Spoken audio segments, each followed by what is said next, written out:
The next one, I actually wrote down which workbook lesson I was working on that day. It looks like I was on ACIM workbook lesson 304.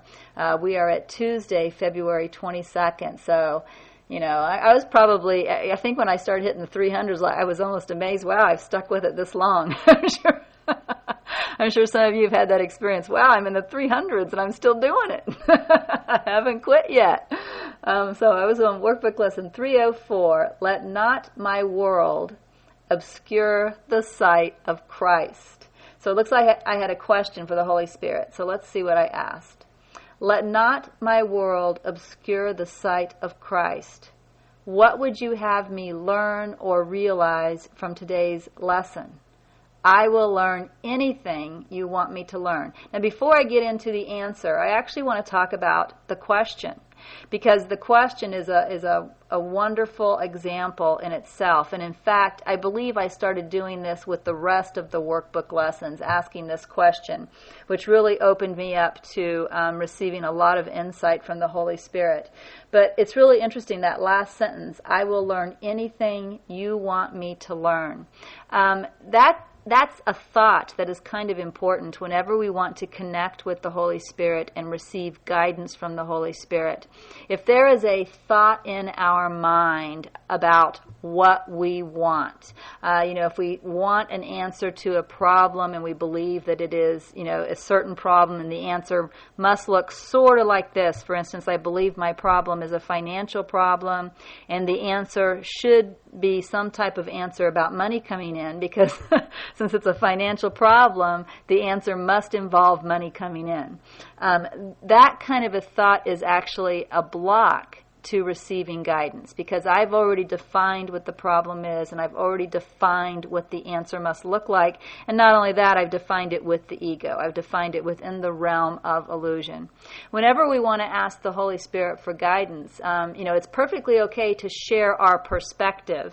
So if I am having financial problems, I might share with the Holy Spirit, I am feeling a lot of fear right now, because I am not certain how I'm going to pay my bills, and I still feel that paying my bills is very important to my security. So I go ahead and express my feelings, because it's really good to be looking at the truth about what I'm feeling. So I go ahead and express my feelings.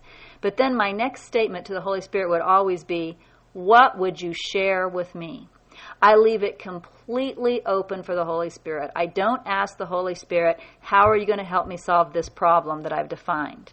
How are you going to help me make money, Holy Spirit? And I'll tell you, I get that question from people from time to time. People want me to ask the Holy Spirit how they are going to make money. And I just have to turn those requests down because I know that's not really a question for the Holy Spirit. So it's okay to say, this is how I see the problem. These are my fears, all right? This is what I'm afraid of. But what would you share with me? And you leave it completely open for the Holy Spirit to come back and provide any guidance that the Holy Spirit wants to provide for you in that moment that is most helpful to you. You do not in any way limit through expectations what that guidance might be. And you'll notice that I really started doing that here. I said, I will learn anything you want me to learn. I am putting no limits on the way that you are to answer this question.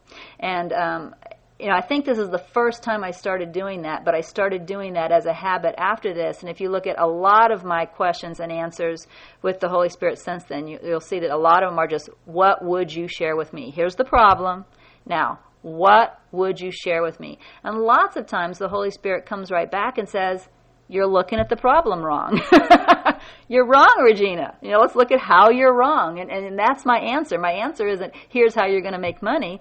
The answer is, you're looking at the whole problem wrong. The problem is you're focused on fear, and you need to let go of fear. But because I open up to the Holy Spirit and I let the Holy Spirit provide any guidance, I'm then able to receive the Holy Spirit's guidance. Okay, so kind of off topic, but this is when I first started learning to do that. So again, back to February 22nd.